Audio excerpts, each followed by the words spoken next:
I'm Paul Issa. I'm the chairman of the Issa Trust Foundation and the deputy chairman of Couples Resorts. I'm on World Music View with J.R. Watkis. Welcome to World Music Views. World Music Views focuses on the business of music, particularly reggae, dancehall, Afrobeats, stuff that you're doing now and using as the vehicle for Issa Trust Foundation. But before we get into the concert, I want you to just say who you are and how you got your present job. Oh, well, I'm still trying to find out who I am. But my present job, I've been working with the House of Issa, which is the parent company of Couples Resorts, for the last 30 or so years. It's a family business. And currently, what we operate is 4 hotels in Jamaica, 2 in Ocho Rios, 2 in Negril. Couples Swept Away, Couples Negril, Couples Sans Souci, and Couples Tower Isle. And that is really our core business now. We used to be in a lot of other things, finance, motor vehicles, retail. But over the years, we've just sort of narrowed the focus to tourism.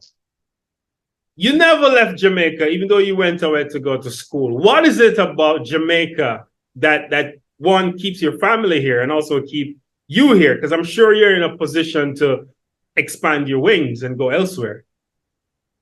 Well, you know, my father, Abe, the late Abe Issa, was a great patriot. And all through the 70s, when everybody was leaving, he never left. He never wanted to leave. He never planned to leave. He stuck out the difficult years.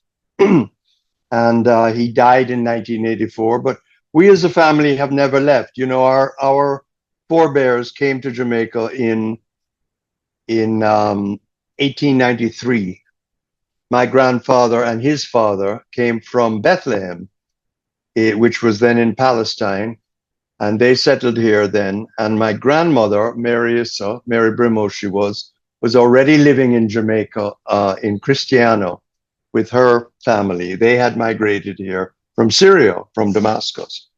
And so we've been here a long time. We think of ourselves as Jamaicans. We are Jamaicans. And it's, you know, with all the problems that we have, and, you know, there are many, you know, it's a great place, Jamaica. My dad used to call it the greatest little country in the world. So one of the things that you've certainly done well, and I've stayed up at possibly all of your hotels more than once. I was just at Couples recently. So I love your hotels. Tremendous time when we go there. But one of the things you've done so well is learn how to create that genuine Jamaican experience for international people, right? Because you do cater mostly to an incoming audience.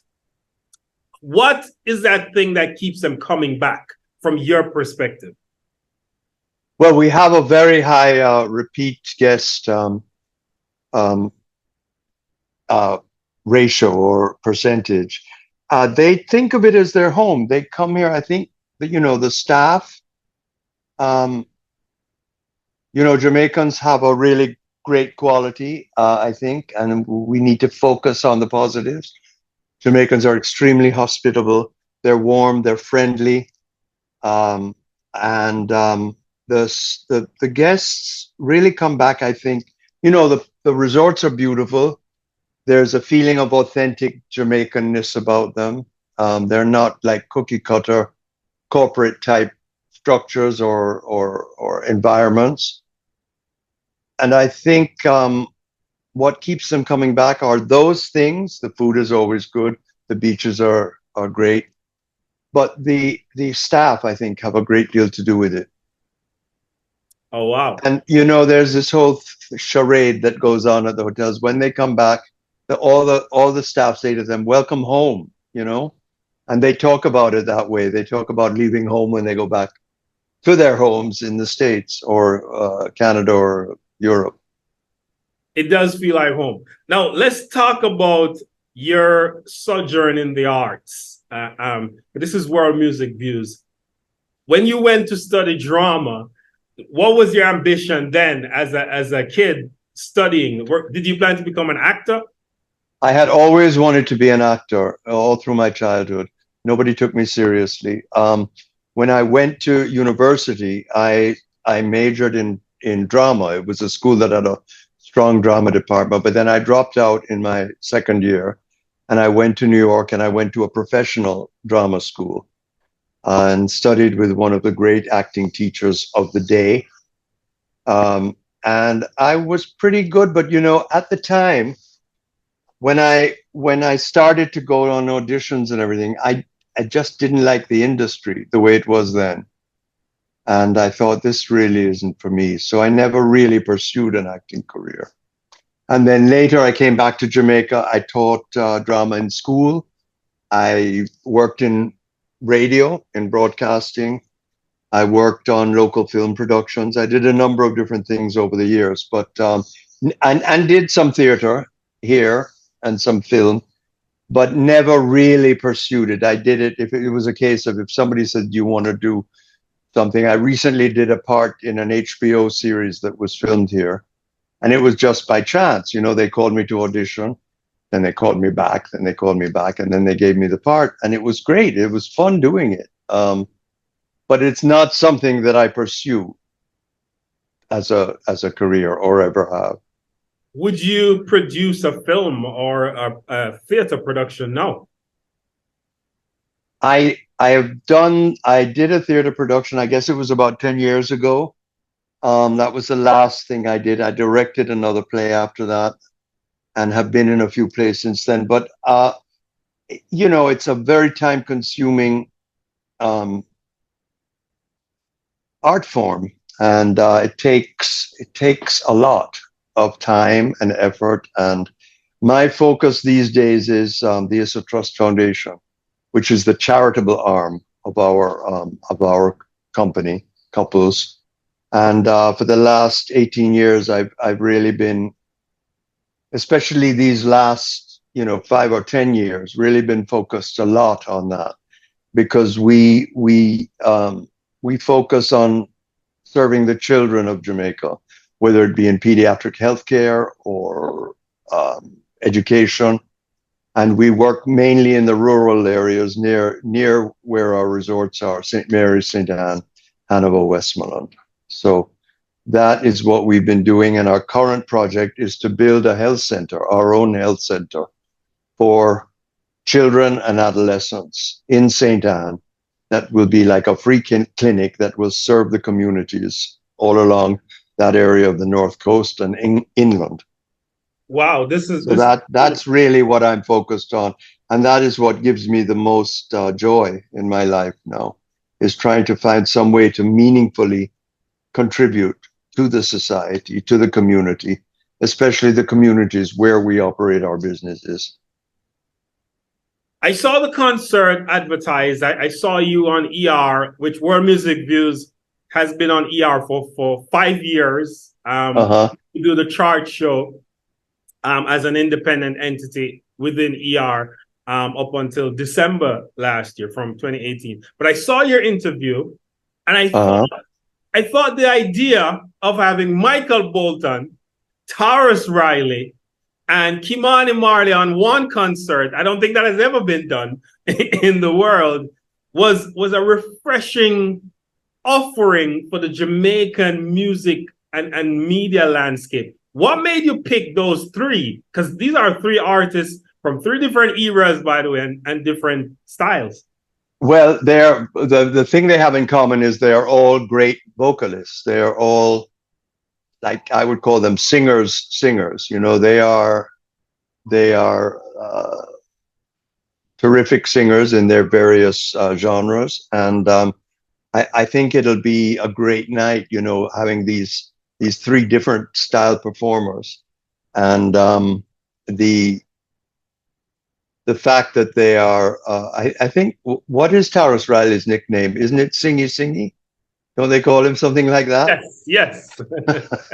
So I think we have three singies really that will be performing, and I just think it's going to be a great evening. We also have Wayne Marshall and Tammy Chin, the Mitchells, Wayne and Definitely. Tammy Mitchell, who they're going to be our MCs, and they are both great singers in their previous lives, and so they're going to be our hosts. So it's going to be a fun evening all around. We have DJ Bambino doing the music, before and after the concert and in between the sets. So it's all inclusive. Food and drink is included. Great food catered by couples and several of our sponsors. Um, How much to and get in? what's How much huh? to get in? Well, there are not many tickets left, but there are 250 US for VIP tickets, and all the tickets are VIP. So they it's a lot, but remember, it's going to charity and everything is included in this. You don't have to pay for your food. You don't have to pay for your drinks. It's unlimited. And it's a good way to go out, have a really good time, and know that you're supporting a worthwhile project. So every penny we earn, 100% of what we make from this goes to building this health center. So it's a way literally of buying a brick in that building and going out and having a good time at the same time. For those people, World Music Views goes far and wide, not just in Jamaica. We're everywhere, worldmusicviews.com. We have a big audience. Also, I have another show with the Jamaica Stock Exchange called the Business and Entertainment Show in 30 markets. In case people want to support the concert, but they can't show up, the people that are going to watch us from all over the world, how do they contribute? Okay, well, I'm glad you asked me that question. They can go to our website. It's very easy to make a donation online. And if they go to issatrustfoundation.com, Issa Trust Foundation, one word, .com, they can find out information about the concert. They can buy tickets. They can donate. They can bid on our silent auction. We have a lot of items that you can bid on: hotel stays, villa stays, art, all of that. All the money raised from that goes to the project, and they can learn a little bit about us and what we do. So I would love people to, if you want to find out more about us, or if you like what we're doing, you can't make it to the concert, there's still a lot you can do online in terms of making a donation, bidding on the auction, and just sort of following our progress. That's nice. I'm going to ask you a personal question. Give me your top 5 artists of all time. Oh, gosh. Oh, that's so hard because I like a lot of different genres, I like everything from the acid rock of the 1960s through the, to dancehall. So I have a very kind of wide-ranging taste, and I would hate to pick 5 artists from it. But I like many different genres, everything. I like classical. I even like show music. I like jazz vocalists. So but that's a tough one to answer. I know. I'll ask people all the time, and it baffles them. But I'm leading into this. You've been in Jamaica. You've seen Jamaica's music scene evolve from the beginning to now. Byron Lee, Bob Marley, Jimmy Cliff, dancehall came in, and what dancehall is now as the popular music. You've also seen the decline of reggae music's popularity in the masses, right? What are your thoughts on where the music is going, and any suggestions you have to further monetize it and grow it like you're doing with your hotels? Well, I think, yes, it's sad that, reggae, but you still have some new young people who are doing reggae. You have Chronics, you have Protege, you have a number of people who are doing, I would call it reggae revival, and that's encouraging. And you also have some people who have elevated dancehall. You have like Coffee, and a few other people who are doing dancehall, but, lifting it up a little bit. So, yeah, I remember Mento. I remember the ska as a child, coming in as a teenager. rock steady, all the different genres. I think there has been a coarsening. I'm not opposed to dancehall. I really like some of it, but there's this kind of coarsening, and I don't know if the music is reflecting the society or the society is reflecting the music. But there's just a general coarsening of our experience, really, of life in a way in Jamaica, and I think that's wrong. I think I can't give advice because I'm not out there making music, but I think the people who are making music, I don't know if the music should reflect the worst elements of our experience in our society. I think in a way they should be aspirational and elevating. But I'm an old guy. What do I know? If you could give music, not a suggestion, but give music industry players a tool to use that you've used to develop your hospitality offerings, what would it be? Attention to detail, I think. Just churning anything out and throwing anything out there. I think refining things and working on them and paying attention to detail is a good thing for any artist to do, the same way that it is in business. Wow, that's a perfect answer. Thank you so much. Thank you so much, man. This was good. Thank you so much. Thank you. Appreciate it. Yeah, man. All the best. All right, you too. Okay.